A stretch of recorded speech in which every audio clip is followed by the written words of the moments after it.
علیکم۔ سوال ہے، کہا جاتا ہے کہ اللہ سے کبھی صبر نہ مانگیں بلکہ اس کا رحم مانگیں، تو رحم ہی کیوں؟ شاہ صاحب اس کے جواب میں فرماتے ہیں، میں تو اسی بات کا قائل ہوں کہ اللہ سے رحم اور اس کی رحمتیں طلب کرنے کے سوا کچھ نہ مانگا جائے، کیونکہ جب ہم اللہ سے رحم مانگتے ہیں تو اس ایک لفظ میں بہت سی چیزیں چھپی ہوتی ہیں۔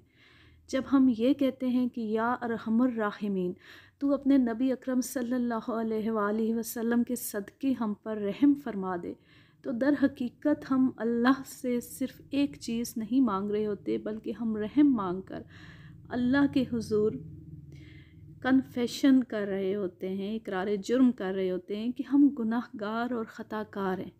پھر ہم اللہ کے حضور رحم کی درخواست کے ذریعے دراصل اپنی بے بسی، بے کسی اور عاجزی کا اقرار کر رہے ہوتے ہیں کہ اے اللہ، تو بہت زبردست اور طاقتور ہے اور ہم تیری قوت کے سامنے بہت بے کس، بے بس اور عاجز ہیں۔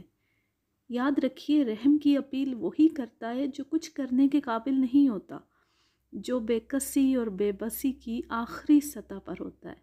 رحم مانگ کر ہم اللہ کے سامنے ایک تیسری چیز کا اقرار بھی کرتے ہیں کہ ہم سے جو گناہ اور خطائیں ہو گئیں ان کے لیے ہمارے پاس کوئی جسٹیفیکیشن نہیں ہے۔ ہم تسلیم کرتے ہیں کہ وہ گناہ اور خطائیں ہمیں نہیں کرنی چاہیے تھی۔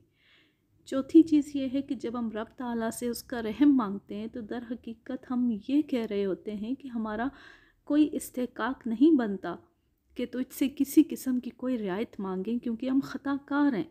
تو اپنے زبردست، قوی اور ارحم الراحمین ہونے کے صدقے ہم پر رحم فرما، چونکہ اپنے بندوں پر رحم فرمانا رب تعالیٰ کی سنت ہے، اس لیے وہ ہمیں معاف فرما دیتا ہے۔ یوں اللہ سے ایک صرف رحم مانگ کر دراصل ہم نے 4 قسم کے جذبات کا اظہار کر دیا۔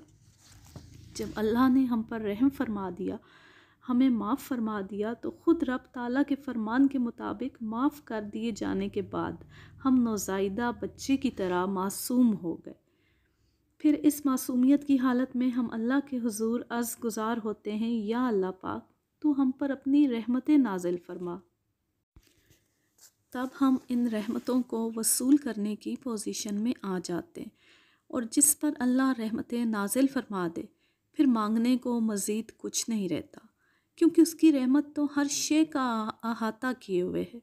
اس لیے اللہ سے ہمیشہ اس کا رحم مانگنا چاہیے، اور اگر ہم ایک قدم اور آگے چلے جائیں تو پھر رحم کے ساتھ اس کی رحمتیں بھی طلب کریں، تاکہ ہم نہ صرف معاف کیے جائیں بلکہ انعامات کے مستحق بھی ٹھہریں۔